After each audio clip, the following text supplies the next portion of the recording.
Chapter 17. I was educated not only in the common school at Hannibal, but also in my brother Orion's newspaper office. Orion was the family's firstborn. When he was 15 or 16, he was sent to St. Louis, where he learned the printer's trade. One of his characteristics was eagerness. He woke with an eagerness about some matter or other every morning. It drove him all day. It died in the night, and he was on fire with a fresh, new interest next morning before he could get his clothes on. But I am forgetting another characteristic, a very pronounced one. That was his deep despairs. These had their place in each and every day along with the eagerness. Thus his day was divided from sunrise to midnight, with first brilliant sunshine and then black clouds. Every day he was the most joyous and hopeful man that ever was, I think. And also every day he was the most miserable man that ever was. He joined a number of churches, one after another, and taught in the Sunday schools, changing his Sunday school every time he changed his religion. He changed his politics, too.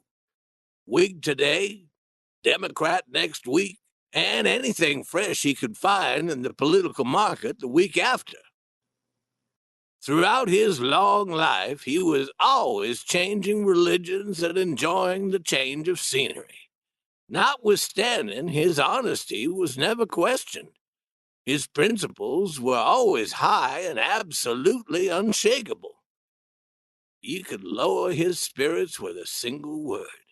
You could raise him into the sky with another one. You could break his heart with a word of disapproval. You could make him as happy as an angel with a word of approval. He was always truthful. He was always free from deceit.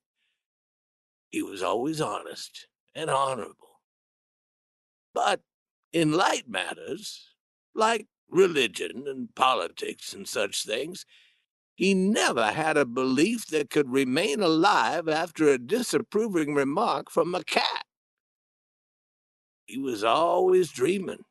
He was a dreamer from birth, and this characteristic got him into trouble now and then.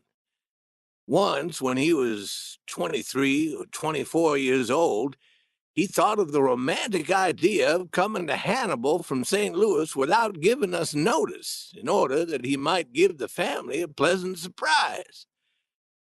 If he'd given notice, he would have been informed that we had moved, and that old deep-voiced sailor man, Dr. Meredith, our family physician, was living in the house which we had formerly occupied, and that Orion's former room in that house was now occupied by Dr. Meredith's two ripe old maid sisters. Orion arrived at Hannibal in the middle of the night. When he arrived at the house, he went around the back door and slipped off his boots and crept upstairs and arrived at the room of those old maids without having wakened any sleepers. He undressed in the dark and got into bed and crowded up against somebody. He was a little surprised, but not much, for he thought it was our brother Ben. It was winter and the bed was comfortable, and the supposed Ben added to the comfort.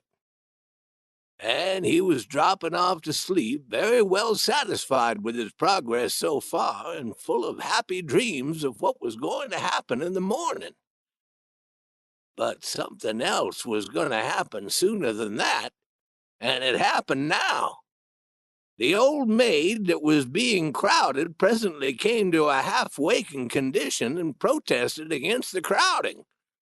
She felt around and found Orion's beard and screamed, "Why, it's a man!" Orion was out of the bed and hunting around in the dark for his clothes. He did not wait to get his whole outfit. He started with such parts of it as he could find. He flew to the end of the stairs and started down. Then he saw the faint yellow flame of a candle coming up the stairs from below. Dr. Meredith was behind it. He had no clothes on to speak of, but no matter. He was well enough fixed for an occasion like this because he had a butcher knife in his hand. Orion shouted to him, and this saved his life, for the doctor recognized his voice. Then, in those deep tones of his that I used to admire so much when I was a little boy, he explained to Orion the change that had been made, told him where to find the Clemens family, and closed with some quite unnecessary advice about checking in advance before he undertook another adventure like that.